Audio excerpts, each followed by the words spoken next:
Severus Snape woke up. That in itself was already a surprise. Severus had not expected to ever wake up again. He vividly remembered the Dark Lord ordering his blasted snake to kill him, and there had been no stopping that, not without breaking cover and fighting back.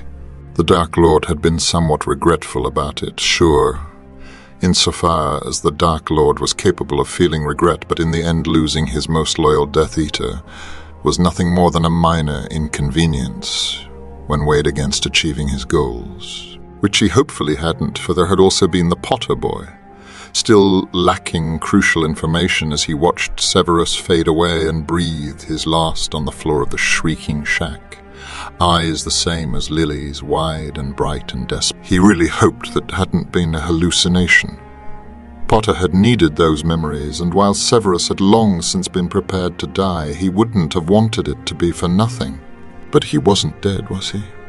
Despite everything, Severus had woken up and was coherent for any given definition of the term. He could not think of anyone who would have had both the knowledge and the will to save him. In the end, everyone had wanted him dead. He had been at peace with the idea, with it all finally just being over, had even craved it in a way. So really he felt quite justified in being surprised at regaining consciousness. No one would have rescued him. The last year had made sure of that, and there was no chance Severus Snape of all people would have come back as a ghost.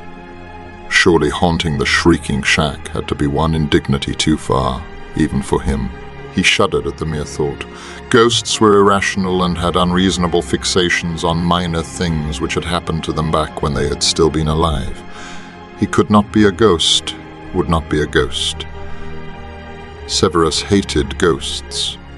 Admittedly, Severus also hated humans in general, but that was neither here nor there. And anyway, ghosts did not get cold, nor did they feel sore, and Severus was currently most definitely both. Cold and sore. How could this be? There had been no time to grab a bezoar or any of the various antivenoms Severus always kept at hand. Not without arousing the Dark Lord's suspicion, and by the time he had left it had been too late. The chance that any of them would have worked against Nagini, whose venom he had never been allowed to study and who was as far from the average venomous snake as it was possible to get, had been rather small anyway. He rubbed his eyes, the fog in his mind finally starting to clear, and tried to sit up, unwilling to waste his time ruminating and lazing around in bed. There was no time for that, even if being in a bed at all was a rather pleasant surprise. He had to figure out a way to escape and get to safety, no matter which side had decided to come to his rescue. Someone had to make sure Potter hadn't mucked up spectacularly, and who knew what all had happened while he'd been not quite conscious. Being in a bed was where the pleasant surprises ended, however. Not because he was in a prison cell, no. It was much worse. He was in Spinner's End. That in itself he could have understood, although not who could have brought him there, certainly not Pettigrew, and even less likely one of the Black Sisters. Maybe he had somehow apparated himself there on instinct, however illogical that was, given that he should have been dead. But it was not just that. No, he was not just in Spinner's End. He was in his childhood bedroom.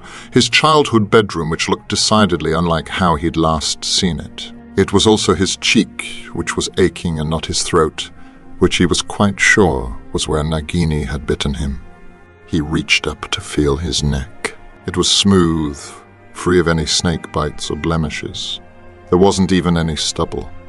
It was also surprisingly small and slender, as were his hands. What had happened? He remembered the Dark Lord Nagini Potter. Then, nothing. He pinched his nose, tried to form a coherent thought, to make sense of it all. He closed his eyes, took a deep breath of cool, wintry air, and blinked. His single window was covered in frost. Small ice crystals decorating the glass in patterns which would have been whimsical in a novel, but only meant drafty windows and frequent colds for a poor boy from Cokeworth. It was winter. Severus Snape was in Spinner's End in winter, in a body which was decidedly younger, as far as he could tell, less scarred. How? He had to gather his wits, go through all possible symptoms and explanations one after the other. The first one was easy. He was not dreaming. Severus had self-medicated himself out of the ability to dream, or at least to remember or otherwise be affected by said dreams, a long time ago, and what a brilliant idea that had been. This was not that. He was fully corporeal and in control of all his senses. He had not. His thoughts were interrupted by a knock at the door. "Severus, are you up yet?" It was his mother's voice, soft and quiet, which meant his father was home. Severus cursed the fact that this was the first thought to come to mind, after not having heard his mother speak in, 20 years. Not that it could be his actual mother who was speaking, and anyway, he was almost 40 years old. He would not. "Severus." The door creaked open, and his mother stepped in, thin and tired-looking, just like he remembered her. She was not a ghost either. A small smile graced her pale face. This was new. He didn't remember his mother ever smiling. He frowned. "Happy birthday. Won't you come downstairs? I made toast and there is strawberry jam. And maybe later, if it's a good time, we can go to—" And here her voice quieted down to a whisper as she fisted her hands in her apron. "London. One only turns 11 once after all." Severus coughed. It was mostly to hide his cursing. What was there to say except "Yes, mother"? Eileen Snape nodded, her pallid smile widening just a bit, and closed the door again. Severus threw his tattered blanket on the floor and cursed some more. This might not have been a dream or an illusion. He was quite sure he knew how to recognize those. But there was also no way that he could be 11. Again. Yet if he wanted to learn more, then he had to actually get up. Get up and grab the second-hand, thrice-mended pair of jeans lying half underneath the blanket, then stomp to the dresser to grab the nearest jumper. There was only one which wasn't part of his school uniform. It was primary school uniform, that was, which was something Severus had made himself forget had ever existed a long time ago, and which currently was a crumpled heap, also on the floor and anything but presentable. Severus Snape might have been a firm believer in order and discipline, but only when it came to potions and teaching ignorant brats. His living quarters he had never much cared about. After all, why fold his pajamas when he'd just have to unfold them again the same evening? Halfway through dressing, there was a crash and a shout from downstairs, followed soon after by a door slamming. He could not be 11 again. He could not. Magic, fate, or whatever thrice bedamned entity had caused this could not be that cruel, could it? Then again, when had life ever been kind to Severus? He had been a fool to think that just because he thought he'd earned oblivion, it would also be granted to him.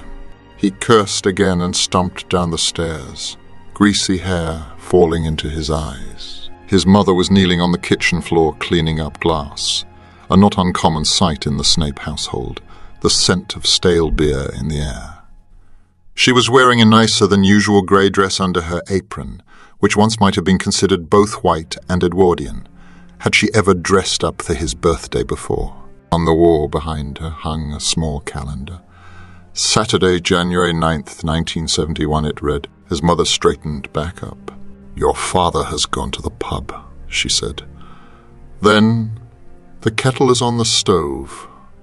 Help yourself while I finish cleaning this up." Having not eaten since well before the day he should have died, Severus poured himself some tea, grabbed the remaining 2 slices of cold toast and sat down. He was not going to eat any strawberry jam. Albus had always eaten strawberry jam. It had been the first item Severus had banned after becoming headmaster, and doing so had been a stroke of absolute genius. It had ensured that no one even dreamed of wondering if he had any redeeming qualities left in him, or if he'd ever had the tiniest smidge of respect for his predecessor.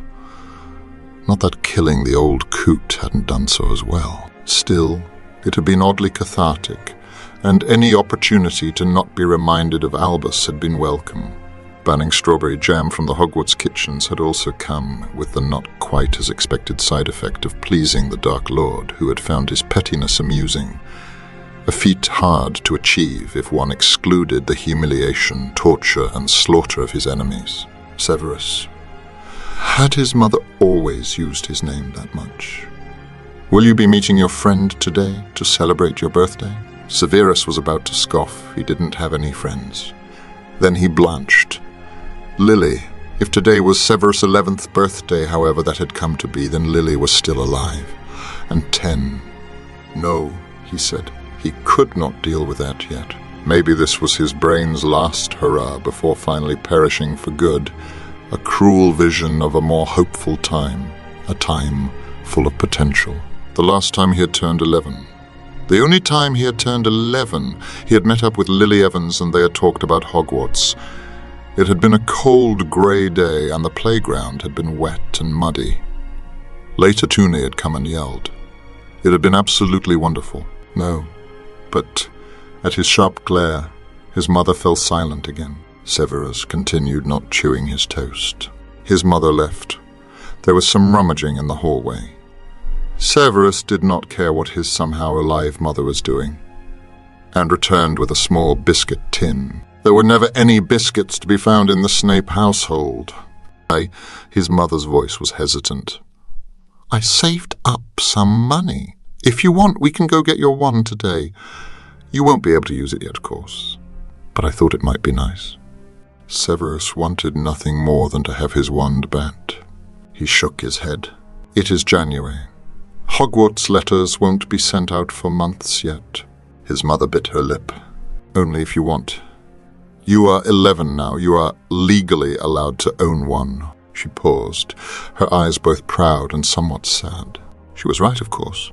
11-year-olds were legally allowed to own a wand, even if they had to wait for school to start to actually use it. No one had ever claimed that the laws governing the wizarding world made any sense. I thought you might enjoy it.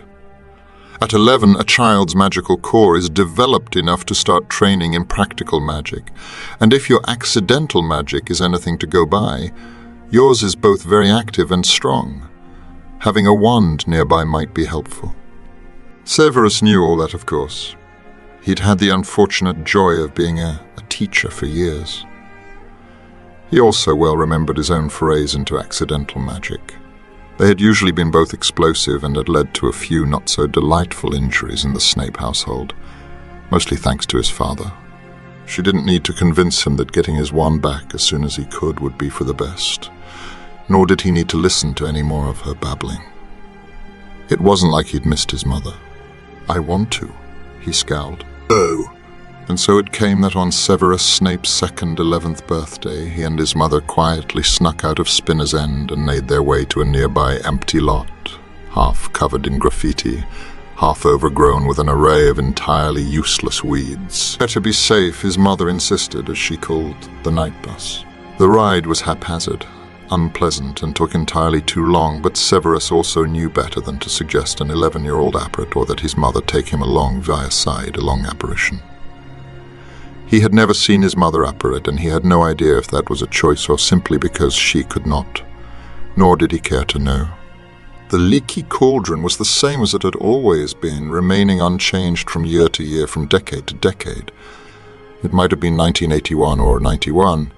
It might have even been 1891. It was, however, 1971 or so that time-displaced Severus Snape was reminded once again as he caught a glimpse of the Daily Prophet on one of the tables. Apparently the Wizengamot was considering implementing new property ownership restrictions for non-human magical sentience. He scoffed. Whenever was it not? His mother ducked her head and hurried into the back, not acknowledging anyone. Good. Diagon Alley was not as he remembered. Far from it.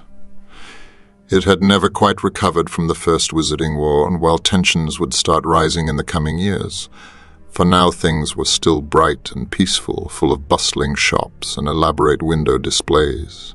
Maybe a bit too bright, Severus thought, as a wizard hurried past them in lime-green paisley robes. He winced. It was not Albus, and somehow that was both better and worse. This is Diagon Alley, his mother said. It is just as I remember. I can see that, was Severus's only reply. The large painted street sign was hard to miss. Maybe he should have feigned some amount of wonder and amazement. For all she knew, these were his first real steps into the wizarding world. But Severus could not have cared less about the colourful buildings or the babbling idiots surrounding him, most of whom would in a few years blindly walk into a war entirely unprepared and unwilling to take any action which wouldn't include demanding to be saved without lifting a finger themselves, and he was not going to pretend otherwise. Fortunately, his mother was well aware of her son's personality and shared it in parts. Specifically the gloomy and sullen parts that scoffed at sparkling, dancing butterflies flittering around an ancient witch's purple pet poodle instead of staring at it in delight, to name but one completely random example. Helene scowled, grabbed Severus's arm, and briskly walked past the witch. Severus approved, although he would have preferred not being dragged along like an easily distracted child. "We need to go to Gringotts first," she said with a wave of her other hand. Then, quieter, "That's the white building over there." "The bank." "I know," Severus said, freed himself and sullenly trotted along. "Oh."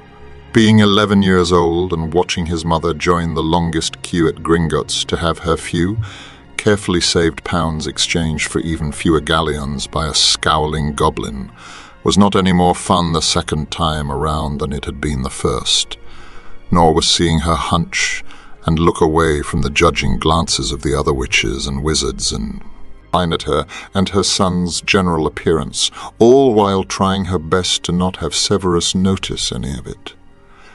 She had never succeeded, at least this time straightening up to glare at everyone instead of hiding behind his mother as he had done the previous time made him feel somewhat better.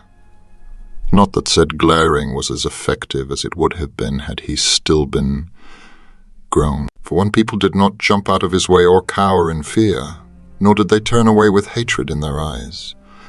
Severus did not know how to feel about that. He might have been tall for his age, but he was still 11 and wearing muggle clothes.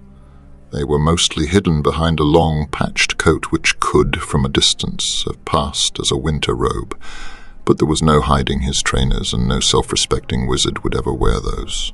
Her witch in violet robes glanced at him in what almost looked like pity, and Severus turned the full force of his 11-year-old glare on her until her gaze finally settled elsewhere. He thought he remembered seeing her once before being tortured by McNair, but he could not for the life of him remember if it had been during the First War or the Second. "Severus." His mother's tone was gentle. It might not have been the first time she had called his name. "Let's go to Ollivander's." "Oh." "Ah," Mr. Ollivander said, cheerful and curious. "Good morning." "How unexpected." "Eileen P." "Mrs. Tobias Snape," Eileen interrupted sharply, and Severus was suddenly reminded that at that age he had not yet known that she had been born a prince, had he? Or that the princes existed. Nor did she seem to want him to. "We are here for a wand." "Oh," Mr. Ollivander said, entirely unfazed. "Good morning, Mr. Snape," Severus replied, equally sharply. He was his mother's son, after all. If Ollivander could needlessly repeat himself, then so could they. "We are here for a wand, obviously." Mr. Ollivander nodded, suddenly all business, as if that had been the clarification he had been waiting for. "Of course. Now let's see." Mr. Ollivander turned around, grabbed a small rectangular wand box off the shelf behind him at seemingly random and presented it to Severus. "Try this one, hawthorn and dragon heartstring. 13 inches, volatile and temperamental." Severus scowled and considered telling Ollivander exactly which wand would suit him best and where he could stick his volatile temperament. To hurry things along and not waste time, of course. But reined himself in just in time. Hurrying things along meant getting home sooner, where his father would be either drunk or very drunk. Considering everything, being in Diagon Alley with his mother was probably the most bearable place he could be, if he had to be any place at all, and so he stayed silent and gave the blasted thing a flick. "Oh, maybe not," came Mr. Ollivander's response. Of course not, Severus thought. Even his father would have known that a wand with a rose-carved handle would not be the kind to ever choose him. Unaware of Severus's silent judgment, Mr. Ollivander continued to mutter and bustle about. Although I dare say we might be going in at least somewhat the right direction. Maybe you are better suited for ebony, yes. Oh, happy birthday, his mother said. Once they stepped out of the shop, her voice proud. You are a proper young wizard now. Severus wanted to point out that proper wizards wore robes but stayed silent again. He knew she was trying her best, and he was thankful he was. He also finally had his wand back, which was reassuring underaged body or not. Thank you, he said, clutching his wrapped wand closer to his chest. It was a powerful wand, and while he usually sneered at fools who thought waving their wands was all there was to magic or solving problems, there was some security in having one at hand, especially when one was 11 and without a fully developed core. Yes, having his wand back was a good start. Ollivander had said so himself, even if they had been talking about two different matters entirely. What had it been he'd said? Powerful and temperamental, willful, but with great potential in the right hands. Severus sneered. They were on the night bus back to Cokeworth. Severus had adamantly refused the offer of birthday ice cream. Once had been more than enough to conclude that the overwhelming sweetness of it was an utter waste of money, when a most horrifying thought presented itself.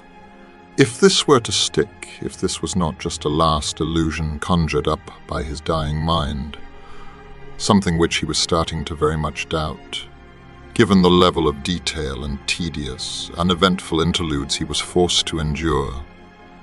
See, traveling across the countryside in a rackety old bus held together by nothing but half-failing charm work. Then he would have to relive his life. Go back to Hogwarts, not as the headmaster, but as a student. A first-year student, at the eve of the First Wizarding War, while tensions began to mount every year, with actual 11-year-olds. Severus had been bad at being 11 when he'd been 11. Now, the thought didn't even bear thinking about. What did 11-year-olds even do except blow up their potions and fail spectacularly at writing essays? 11-year-olds were the worst. Well, any age between 11 and 18, before and after probably as well, but those were the ages he was and would be forced to interact with, and thus the ones that counted. He could not go back to Hogwarts, not for 7 years as a student. It would drive him insane before he'd even been sorted. There was a familiar bang, and Severus quickly held onto the nearest railing as the night bus screeched to a halt and a middle-aged wizard with a large grey cat clawing at his shoulders stumbled out, green-faced and obviously too dim-witted to cast a simple sticking charm on his chair. Severus rolled his eyes. Apparition was just so much more efficient and cheaper. Best of all, it was a solitary method of travel unless one actively chose otherwise. Yet to operate one needed a license, or at least in theory one did, and to be older. And while his mind was that of a 38-year-old, his body was not, and neither was his magical core. Simply taking aging potions and vanishing off the face of the earth was not an option, much as he wished otherwise. Not that he knew where he'd even go or what he'd do if they hadn't been harmful when used over a prolonged amount of time. Merlin, he was supposed to be 38 and dead, not 11 and saddled with a very much alive mother. There was no other choice than to go back to Hogwarts, was there?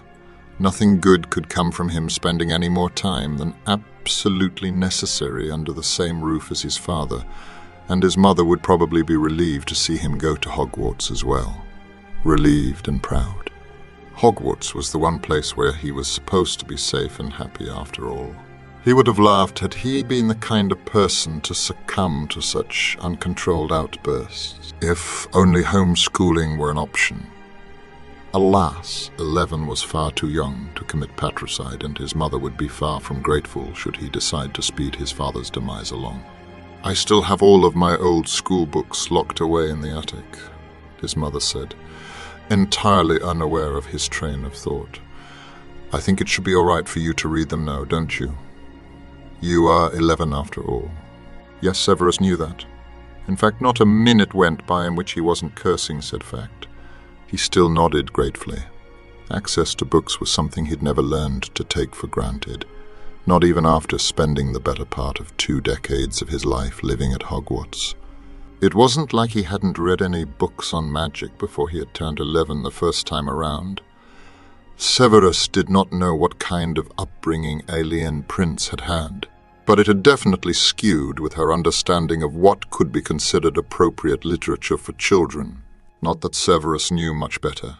He just assumed that most other students read 1,000 magical herbs and fungi before the use of potions in ancient Sumerian ritual magic as a bedtime story, given that one provided a general overview and the other was quite specialized. To be fair, though, he doubted most students ever even fully read the former in its entirety, and it wasn't as if the latter was still of much practical use or generally available. Half of the ingredients were either extinct or the method of their harvest and creation had long since been forgotten, so maybe she'd had a point.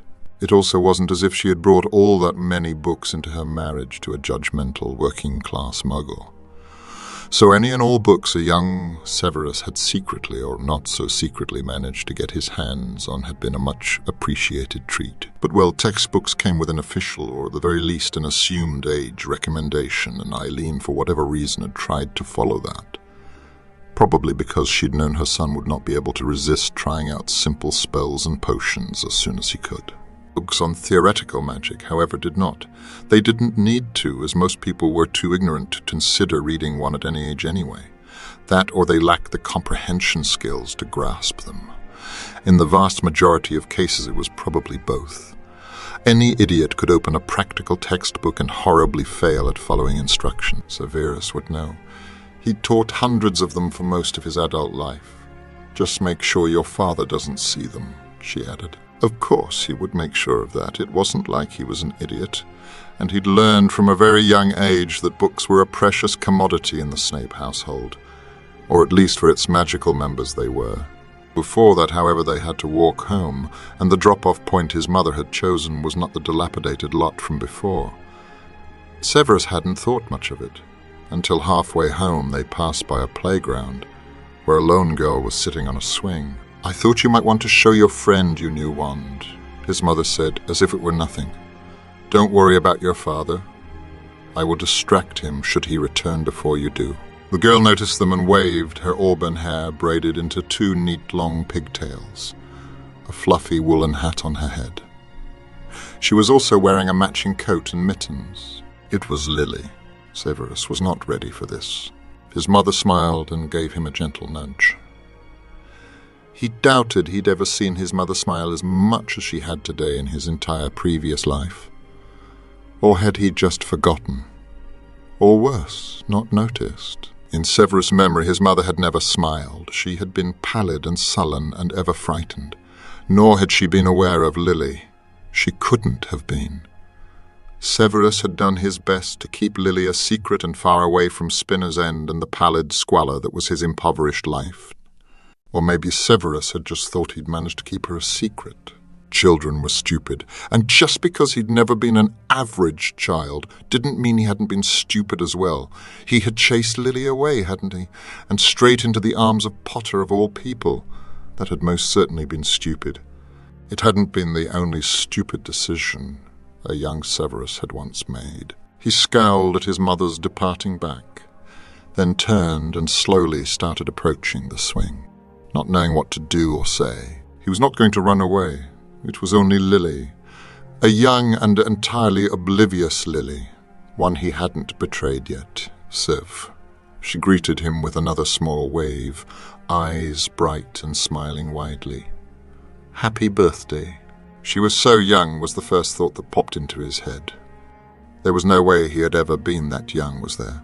And yet there she was, a happy bouncing child, her braided pigtails bouncing along as she jumped off the swing and ran up to him. Severus suddenly felt very, very old and even more jaded. Throughout the years he had often fantasized about what he would do or say if he ever got to see Lily again. Some fantasies had been quite unrealistic, featuring acceptance and reconciliation. Most had included humiliation and begging for forgiveness. None had included a Lily who was incapable of forgiving him. not because his words and actions had been unforgivable, but because they hadn't happened yet. Because Lily was 10 and asking him if he wanted to play on the seesaw. He could not do this. Lily had been his guiding light throughout most of his life, even during the years when he'd done everything but what Lily would have approved of, out of spite and teenage rebellion. She'd still been there, a perfect idol, always out of reach, and yet ever present. This was not the Lily of his memory, except it was, wasn't it? It was easy to idealize someone who was dead or absent, to cling to the memory of someone who'd been nice to you despite your volatile temper and unpleasant demeanor. Someone who was perfect and who could never tell you they were disappointed in you ever again. Having your entire life revolve around an innocent young child. However, one who had neither asked for nor deserved your perpetual focus and obsession, was much harder, especially when you were a grown man and not in any way parental. Said child being Lily didn't change that. Couldn't change that. No, it was not Lily who was different. Lily was still the perfect pretty girl with the perfect family who smiled at him in a way no one else did, and Severus was suddenly so jealous of his younger self. Jealous and angry, for he had hurt this innocent child and let her go. Sev, just. Her kind eyes worriedly flickering to his cheek, which he guessed had to be somewhat swollen, if the ache was anything to go by. He wouldn't know. It wasn't as if he'd looked into a mirror yet, and he would keep it that way for as long as he possibly could. No one ever worried about Severus Snape or smiled at him, except Lily. "Thank you," he said, "for everything," then fell silent again. He had always had difficulty talking to Lily, had gone over what he wanted to say to her again and again in his head, had wanted to sound smart and to impress her whenever he could, which had usually led to absolute failure. That was not the case this time, and yet he still did not know how to talk to Lily, not because he was nervous and wanted her to like him, but because she was currently little more than a toddler. She didn't know anything. Nothing except what a much younger Severus had told her about magic and Hogwarts, and he doubted she fully believed him yet. She only knew the good and nothing of what was to come, of the darkness and prejudice, of her death in little more than a decade, a death for which Severus was to blame. "Siv, are you all right?" Was that concern? For him, Severus had never lost himself around children, and he was not going to start now. Of course. He held out the efficiently wrapped box. "Mother took me to Diagon Alley to get my wand. Do you want to have a look?" This was not what he had wanted to say. The weekend passed. Severus spent most of it avoiding his father. Hexing him would be a bad idea and make his mother cry. Not thinking about naive young Lily Evans. She was going to die again, and furiously correcting his mother's copy of magical drafts and potions.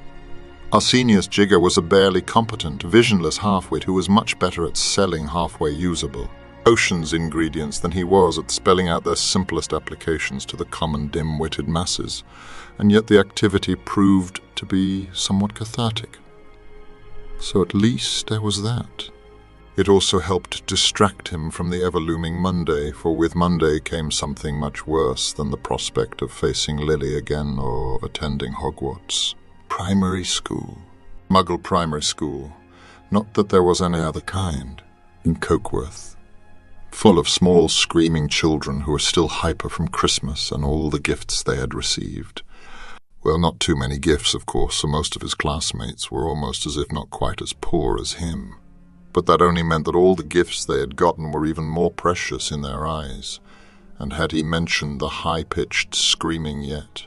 Not even Albus and the Dark Lord, working together at the height of their respective insanities, could have come up with a worse torture, and Severus seriously considered strangling himself with his tie a time or two.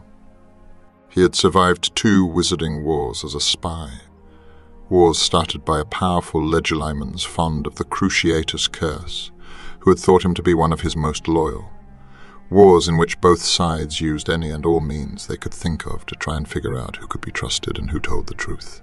He had been hated and cursed and tortured, and nothing could be worse than Muggle primary school in Cokeworth. Once everyone is done drawing what they did during the weekend, we can all sing a song. Severus wanted to die. Severus had always found transfigurations to be a crude, temporary solution at best, but after a day of primary school, thumbing through the pages of a beginner's guide to transfiguration was almost enjoyable. The thought of turning all his classmates into beetles and then slowly crushing them one by one did have some merit. Them and whoever had thought that giving Miss Mary Blossom a class full of 10 and 11-year-olds was a good idea. Also Miss Mary Blossom, where was the rod? The strict discipline. Were they all deaf, and thus simply did not notice the sheer level of noise children could make? Not as much as crawling under the bed and taking out his wand, wondering what spells he could get away with and how he would best circumvent the trace if only he wasn't stuck in the body of a fragile child who would suffer lasting consequences should he try any too advanced or strenuous magic.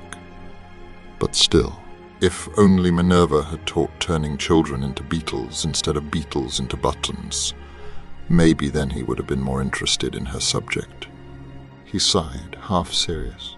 He had spent all his life considering his body to be nothing more than a vehicle for his mind, a useful tool which could be made to comply if needed. Except now he was 11 and unmarked. However that had happened, and suddenly the idea of repeating any of his previous mistakes, or of even just rupturing his magic with a too advanced spell, was so much harder to contemplate. If not impossible. Severus cursed and slammed the wand box closed again. He was angry and mad and wanted to slowly carve whoever or whatever had decided to bring him back to his childhood into pieces. But if he had to stay, if this was his new old life now, then he would not start it with intentionally crippling himself, even if it made some things harder to endure. He was good at enduring things. He also had to stop whining and do something. But what? Severus did not know what to do. So far he had neither come up with any solutions nor with any explanations as to what had happened to him, and as the weeks passed, he became more and more convinced that this was it, that he was stuck here, that this was no vision or short-term interlude. He had to relive his life, and he hated every single thing about it. Not even the thought of Lily, now happily 11 as well, could help cheer him up. He still snuck out to the playground sometimes, especially once spring started, just to make sure she was all right. But every visit, watching her laugh and play, being a happy, carefree child, just drove home anew the fact that they could not be friends again. Not just should not, but actively could not. Severus had not truly been friends with anyone in so long, if ever really, that he was quite sure he had forgotten how one went about these things, if he'd ever known to begin with. He also had the mind and life experience of a 38-year-old, and the last time he had even considered attempting anything bordering on friendship had been over 20 years ago. He well remembered how that had ended, with him a Death Eater and Lily married to Potter, and it had only been the beginning of the end. No, he had to curb this before it could go any further. He would always adore Lily, of course he would, but now she was alive, not a memory, and Severus had clung to the memory of a brave, fierce young woman as his only lifeline for far too long, to now simply and willingly force the same weight and responsibility onto a little 11-year-old girl. That was even ignoring the complete inappropriateness of it all. Severus was a grown man, no matter what his body looked like, and befriending an 11-year-old girl was something even Severus Snape at his worst would never have stooped to, no matter the reason. Not that any 11-year-old girl would have ever wanted to befriend him, not unless it was Lily, who looked at him with wide, hopeful green eyes, who smiled whenever she saw him and who always wanted to hear more about magic, even after Tooney had called him an awful boy for the 3rd time. Lily had just rolled her eyes at her sister and told her that Sev was her friend, something which should have made him happy, for he hadn't heard that phrase in far too long, but it hadn't, and he needed to put an end to all of it before it could get any worse. Lily would be disappointed for a bit maybe, but she was good at making friends, was cheerful and well-liked wherever she went. She would no doubt soon forget the poor, awkward boy who had first told her about magic. Unaware of his gloomy thoughts, Lily turned back towards him, a bright yellow dandelion in her hand. It was a sunny day halfway through April, and she was wearing one of her new Easter dresses. "You have told me all about the 4 houses," she said, eager to hear more about this magical world a much younger Severus had told her would one day be hers. "But do you know how we get sorted? It can't be like in Tooney's new school, where everyone is assigned alphabetically, can it?" She laughed, but Severus could see the nervousness in her eyes. He had never been aware of it the first time around, when she had only ever been brave and fierce and beautiful in his eyes. Now all he could see was a hopeful but unsure child, who only had that poor boy from the wrong side of the river's word that magic existed. She wanted to believe him, sure. But in her heart, she was still worried that it was all made up and that she would never get a letter inviting her to a magical world at all. Severus bit his lip. One last reassurance couldn't do any harm, could it? "Well, they do like to make a big mystery out of it. Do you really want to know?" he asked. Severus didn't mind spoiling the surprise, but maybe Lily would. Lily nodded, almost bouncing in her polished patent leather shoes. All first years get to put on the sorting hat. It was enchanted by all 4 founders, and it tells the school where you belong. Oh, it reads your mind. Lily did not seem worried about that, just delighted. And why would she be? Lily had no idea of the evil lurking out there in the real world. The worst thing she could probably imagine happening was that she'd have to confess to her mother that she had ruined her new dress while playing. Something which she, of course, never would. "It talks in your head," Severus explained, and then after a pause added, "You can talk back to it, you know. Tell it where you want to go. The hat always listens to students' wishes." Severus's respect for the battered old thing had dropped significantly once he'd found out about that tiny tidbit. "So if you like reading and ask it to go to Ravenclaw, it will put you there, even if you are, hard-working and loyal." Severus nodded. Lily said. Severus tried his best to stay away after that, to distance himself from Lily and to silently endure the last few months of primary school. Miss Mary Blossom had to be one of those hippie types his father sometimes ranted about. No one could be that cheerful and surrounded by small unruly children all day every day, not even Albus, who had retired from active teaching years ago and thus had had no idea what he'd been talking about. Still he endured. An end was in sight after all, and did not ask his mother if he could stay home, no matter how much he wanted to.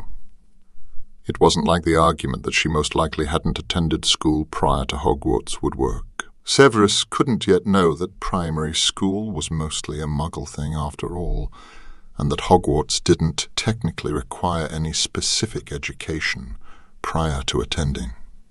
Then one day, a few days after summer term had ended, Lily came skipping up to him while he was making a late run to the shops for his mother. Severus was for once in a good mood. How could he not be? What with never having to step a single foot into that accursed primary school ever again. Sev, I've been looking for you. We got a visitor today, a representative from a boarding school. In Scotland. Her smile was brighter than it had ever been, and Severus was honestly surprised that she was not loudly proclaiming her invitation to attend a magic school for the entire street to hear. Come to think of, it was also surprising that not every Muggle-born had to be accompanied by at least one Obliviator at all times once they found out about magic. "I told you so," was all he said.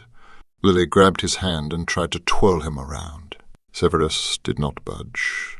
Good mood suddenly gone. Her name was Professor Sprout, and she's the head of Hufflepuff House.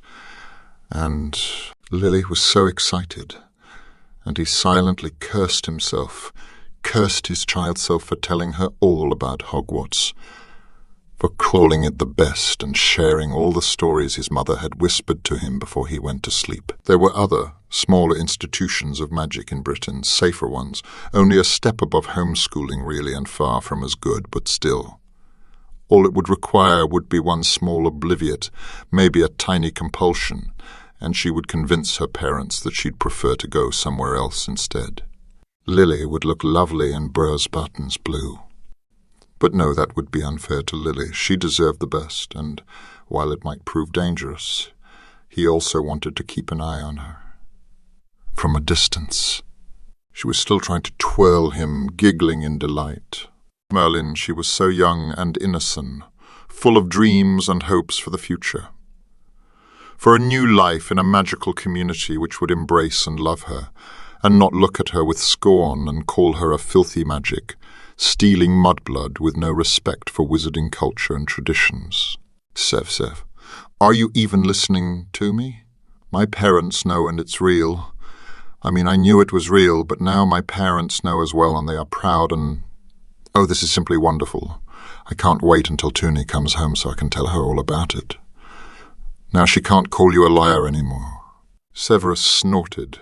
Toonie would not be at all delighted to hear that Hogwarts and magic were real. It was, however, the perfect opportunity to finally distance himself from Lily for good. If he made her understand now, then she would be too distracted by Toonie's reaction to her sister being a witch to care about losing Severus. Yes, it was better to do this now, before they got on the train and went to Hogwarts, before they were sorted and forever divided. He took a deep breath. She won't need to call me anything anymore, he said. Lily stopped bouncing and looked at him, confused. Once we get to Hogwarts, we will be in different houses, and soon enough you will realize that I am not the sort of person you want to be friends with. Severus's voice was cold and emotionless, a tone he only accomplished thanks to more than a decade of constant practice. He did not take his eyes off her. Really, it's best if you forget we ever knew each other so we can both make a fresh start there. Lily seemed taken aback at first, then angry. What do you mean? How would you know we won't be sorted together? And anyway, I will decide on my own who I want to be friends with. She even stomped her foot a little bit. Had Severus ever had any fondness for children and their antics? He might have called her sudden fury cute. It wasn't only him who'd always had a temper, and for all she knew he'd just ruined her special day. And so will I, Severus replied, quietly. It wasn't as hard as he'd thought it would be. He would always adore her, of course he would, but he also knew that they could never be. Not in his first life, and even less in his second. Because Lily was 11 and Severus was not. What could he even talk about with her? It was for the best. 11-year-olds were all idiots, and while Lily might have been the exception to many rules, she was still mentally and physically 11. A child. A brave, naive, and beautiful child who deserved to be protected and to not be drawn into all that was yet to come. She was better off without him. Lily's lower lip started to tremble. Severus did not wince, at least not openly so. He might have been used to making little girls sniffle and cry more than was socially acceptable for the average adult, but that did not mean he actually enjoyed doing so. For one, it wasted time, and he had no patience to coddle pampered brats who thought they could manipulate him with their crocodile tears. For another, this was Lily, who was neither of those things. No one should ever make Lily cry, least of all him. This would be the last time he did, though, and much sooner than in his previous lifetime as well. It really was for the best. If only she knew how many angry tears he'd just spared her, and fights, both with him and her other friends. She'd be grateful. "I'm sorry," he said. "You will soon have other friends and forget I ever existed." Then, before she had a chance to reply, Severus turned away and ran. No one knew he wasn't actually 11. When he got home, his mother's hand trembled as she held out a thick letter to him. There was a large wax seal on one side and a Mr. Severus Snape on the other. "Severus," she said, "your Hogwarts letter arrived this morning. I slipped it into my apron before your father could see, but well, here you are. Congratulations." Severus did not smile. He did take the letter, however. This time he would be taking the train alone. Severus had made it all the way to September 1st without killing his father. He had been fairly tempted a time or two, but in the end had managed to never actually follow through. Taking in his mother's haggard, hunched form as she locked the door behind them as they left for London, her wand for once hidden in one of her skirt pockets and not secreted away as was her habit, he was not entirely sure this had been the right decision. Poisoning a drunk muggle without the use of a wand or magic was quite doable after all. Not that his mother would have approved. She was loyal to the man, for whatever good it did her, and given past experiences, losing him would not actually improve her life. No, the best he could do was go to Hogwarts. It was what would be expected, and anything else would just raise unwelcome questions. It would also make his mother happy and stop her from worrying about him. And he knew the future, knew the darkness it would bring. No good could come from remaining in Spinner's End. He hated the place, and always would. Severus bent down and picked up his trunk, cursing once again his weak, half-grown body. His mother hadn't thought to offer a feather-light charm, and Severus hadn't asked. He could have done it himself, of course. The ministry wouldn't notice today of all days, and if worse came to worst, his mother would probably take the blame. But it was the principle of the thing. He should not need to cast a spell for something as minor as carrying a trunk down the street. He should be strong and grown, and also dead. He grumbled and followed his mother to the pickup spot. Lily and her parents had already left a few days before the start of term. Severus knew this not because she had told him. He had managed to stay away from her for the rest of the summer the best he could. But because that was what she and her family had done the last time around, and while thinking about it in terms like that still made Severus wince, he also saw no reason for why those plans would have changed just because of his absence from the playground. Mr. Evans, family man that he was, had taken time off work for the occasion so that he and his wife could take their younger daughter on a little vacation to London before she left for school. A second visit to Diagon Alley couldn't hurt, and it was silly to take the train from the Midlands down to King's Cross only to take it up all the way to Scotland again immediately after. Severus would have loved to have seen Toonie's face when she'd heard that piece of news. Before his return, he'd almost forgotten about Lily's sister, but the last half-year or so of snide remarks and disapproving looks whenever she saw him had been a not-so-pleasant reminder that not everything in Lily's life was perfect. Severus and his mother were, of course, not going to take the train down to London.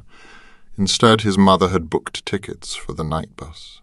It was cheap and efficient, and also the worst morning of the year to take the bus. Noisy school children from all over the Isles would be crowding into it along with their parents, siblings, grandparents, and goats, all wanting to be at platform 9304 by 11 am. This made September 1st very much the busiest day of the year for the bus service, and the fact that the day fell on a Wednesday did not change any of that. Severus and his mother had gotten a time slot at exactly 7:13 in the morning.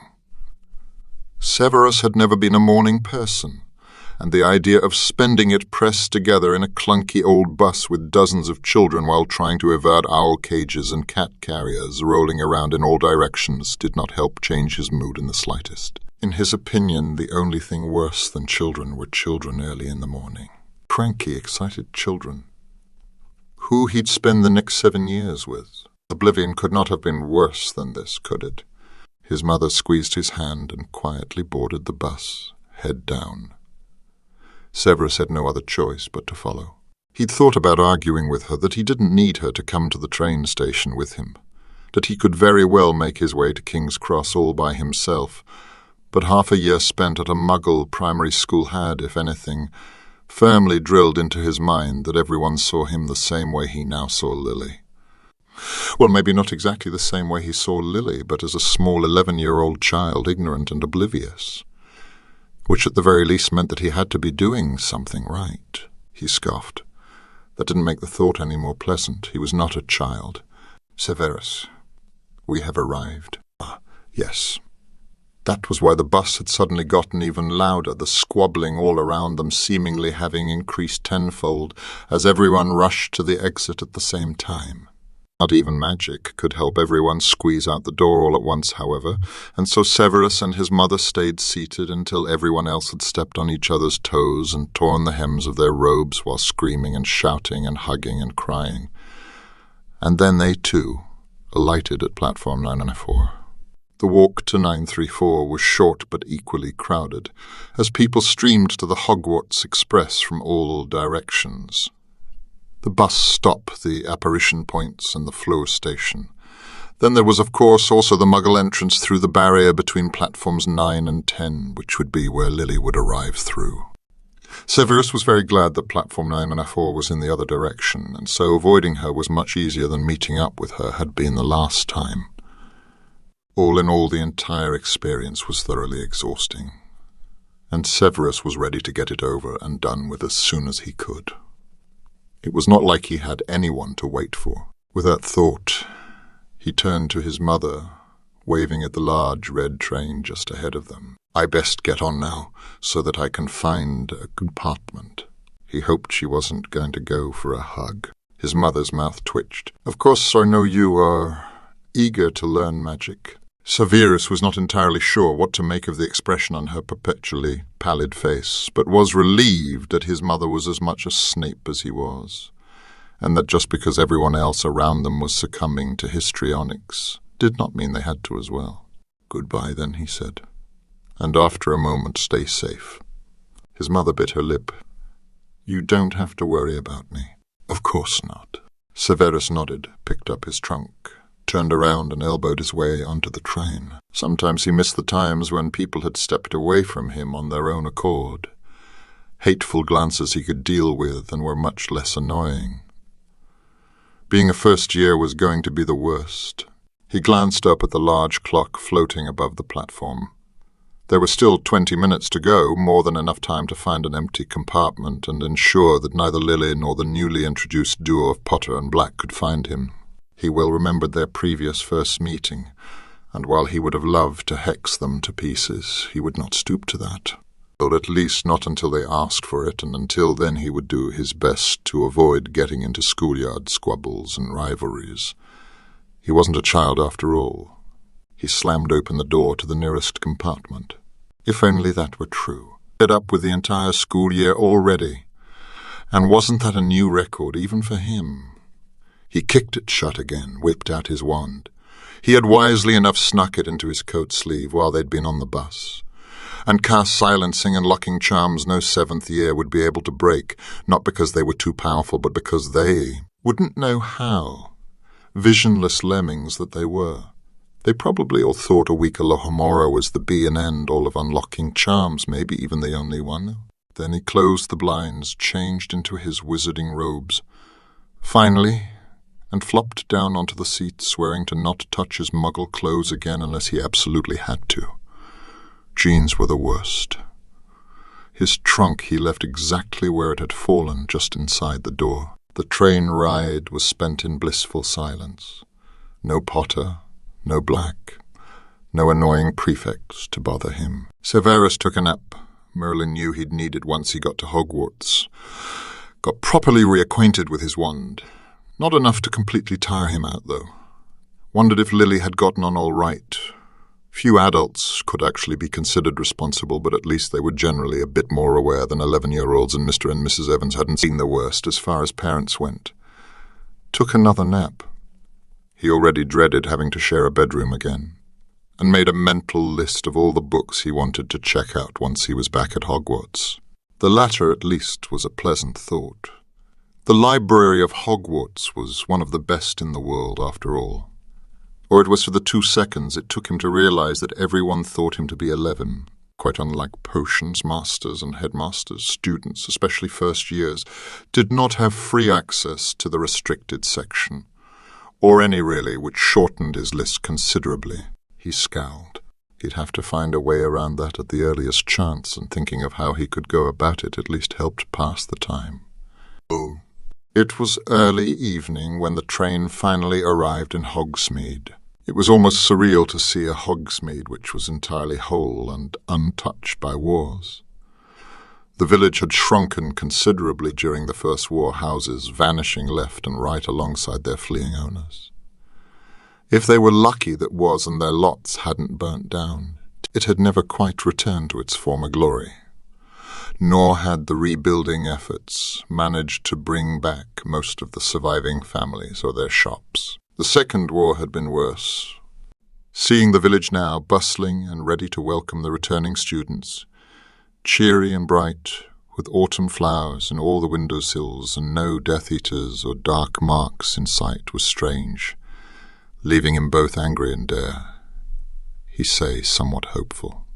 Or at least it would have had he been the emotional type, which Severus Snape of course wasn't, and there was no reason to pretend otherwise and be all sentimental about it. Severus scowled. How else was Hogsmeade supposed to look? It wasn't like it had seen any wars recently.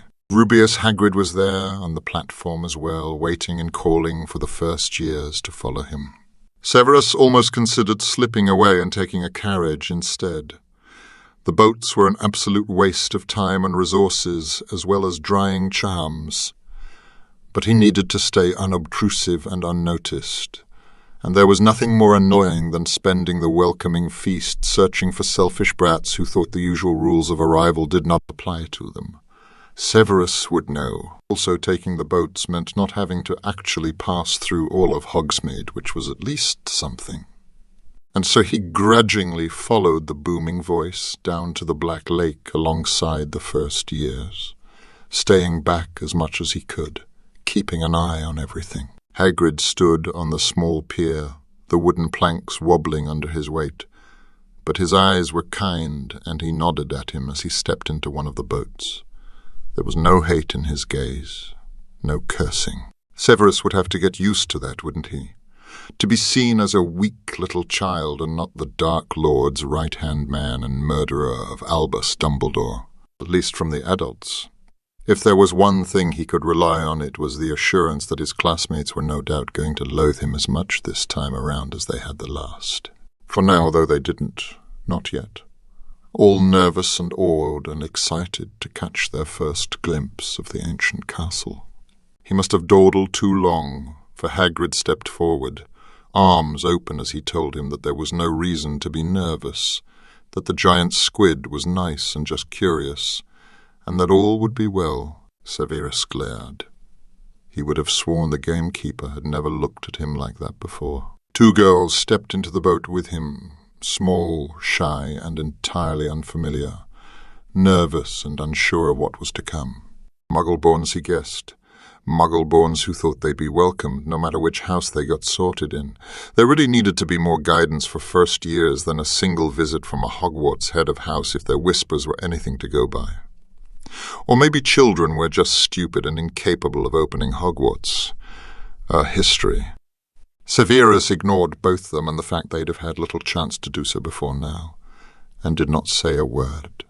He thought he saw Lily's head a few boats ahead, chatting with another girl, no doubt oh-hoing and a-hing as they took in the castle in all its illuminated glory, and once again felt old. Had he really ever been that young, excited? He definitely had never been that hopeful, he thought. There was also the youngest Rosier. Severus didn't remember much about her except that she'd been dead within a week of graduation, never to be mentioned again. He closed his eyes. All around him were dead people, and it was only going to get worse. Worst of all, he was the only one who knew. Oh. Minerva McGonagall had not been dead the last time he'd seen her, but she looked much, much older. Not that that was much of a surprise. She had been 2 decades older, and had lived through 2 wars. She had also been replaced in her position as deputy headmistress by 2 Death Eaters who thought the Cruciatus Curse was one of the better teaching tools. Compared to that, the present Minerva almost appeared relaxed, and definitely content as she took over the first years from Hagrid. Severus might even have called her carefree, if that word could ever be attributed to someone like her. Of course, the fact that her current headmaster was a trusted friend who had never betrayed her nor had he murdered his predecessor also had to help. Clearly none of the children were tempted to bittersweet smiles, however, as they took in the tight bun of Minerva's hair and the conservative cut of her tartan robes and immediately judged her someone not to be trifled with. Well, maybe not Potter and Black, who of course headed the group, seemingly already the best of friends. Currently the two of them were busy glaring at some of Severus's future housemates, no doubt childhood acquaintances if not relatives of Black. Potter too, of course, if a bit more distantly, but sooner or later all purebloods were bound to discover a third cousin or two they had in common. Lily stood right in the middle of the group, no longer chatting to her boat mate, but looking around curiously, as if she was searching for something or someone. Severus took a step back into the shadows. He did not want any attention, not before he had figured out how he was going to approach, well, everything. Walking into the great hall while under a disillusionment charm would not be a good idea, he told himself.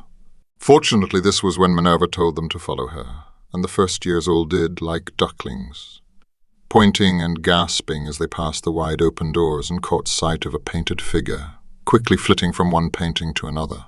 She looked so strict and stern. He thought he heard someone whisper as she led them to a small antechamber, and Severus wanted to laugh. They had no idea, did they? Minerva was practically being cheerful. "Welcome to Hogwarts," she said, and Severus promptly tuned her out again. Quietly sticking to the single shadow in the room, barely large enough to fit an 11-year-old, but somehow it was enough not to be noticed. Or maybe Lily hadn't been looking for him after all, but had just been taking everything in. For now they all attentively listened to her as she gave a cursory introduction of the school. Why bother? Surely every head of house had to have been much more detailed than that during their visits to the Muggle-borns, and told them to wait but a moment. The school would be ready for their sorting soon. Nervous muttering broke out again as soon as she had left Potter, proclaiming to anyone nearby that he was going to be a great Gryffindor just like his father. Severus snorted, but fortunately no one paid him any attention. Severus was both thankful and suspicious of his luck. Fortune had never favoured him after all, and not being noticed now surely had to mean something dreadful was going to happen soon. Well, of course it was. But Severus was going to take his quiet breaks where he could, already dreading the evening to come. First there was going to be the sorting, which was already going to be bad enough, but after that came the feast, which he would spend not sneering down at the brats from a safe distance, but sitting among them as they eyed him, curious and suspicious. After all, Snape was not a wizarding name.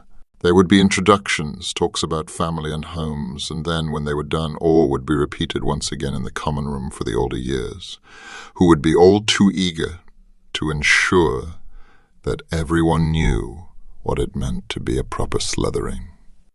Severus, the most Slytherin of them all, would fit in even less than he had the last time.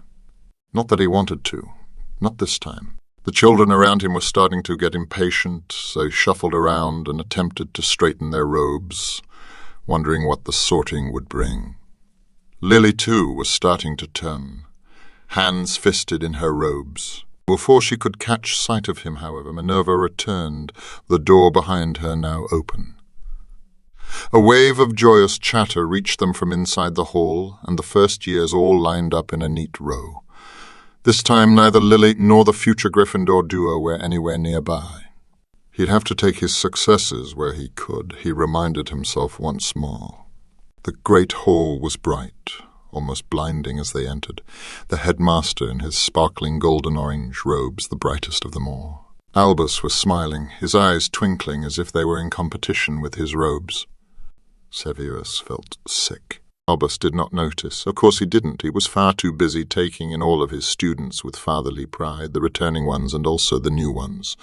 One after the other, his long white beard neatly combed and his large pointed hat matching his shining robes.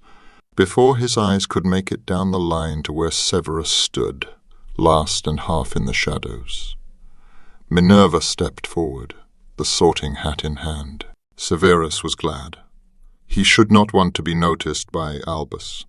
The other man was alive and at the height of his power, untouched by war or curses eating at his body and soul, which was what mattered, not Severus and his memory of Abbot Agnes, Minerva said, her voice clear as the hall quieted down and a small, pigtailed girl stepped forward. Severus took a deep breath and closed his eyes. Abbot Bernardine was next. Severus thought they might be cousins, but wasn't quite sure.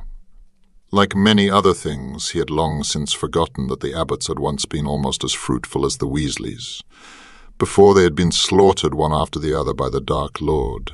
A low murmur went through the hall. It had to be Black being sorted into Gryffindor. Severus ignored it. He remembered Bernardine Abbot being killed. He had been there.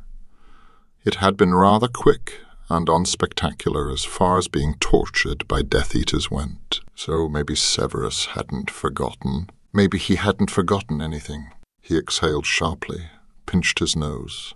It didn't matter.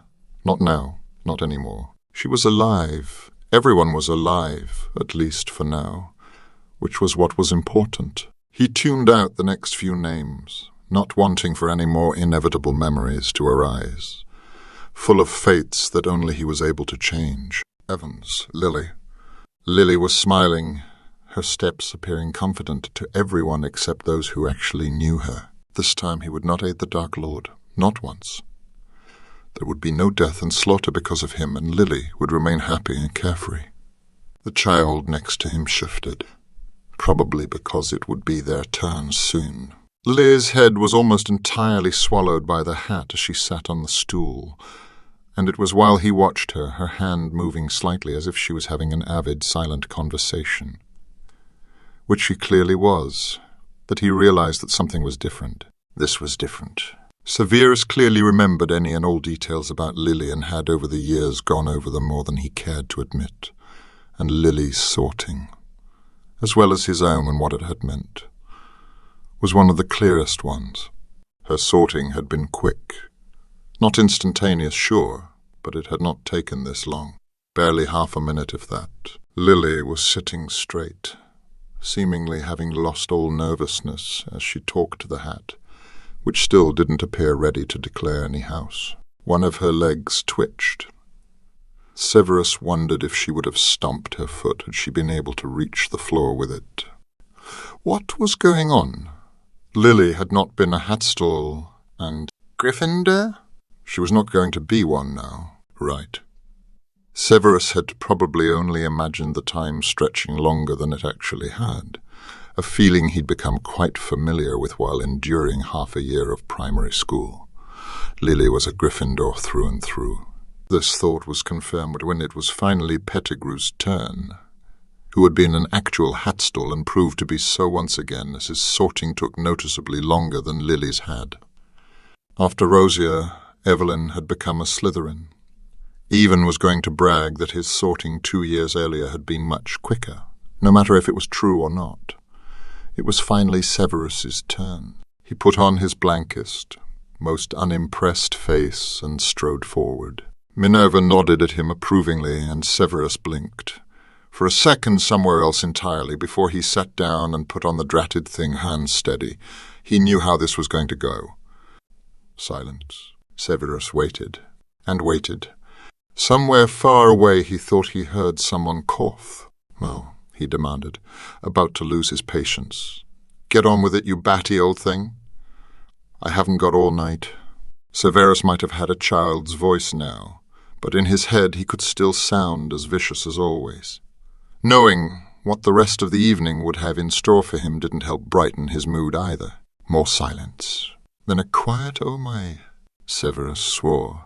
Of all the things to forget, the sorting hat did not only read minds and check for house suitability, it was also sentient. "Welcome back," it said. Another pause. "Headmaster."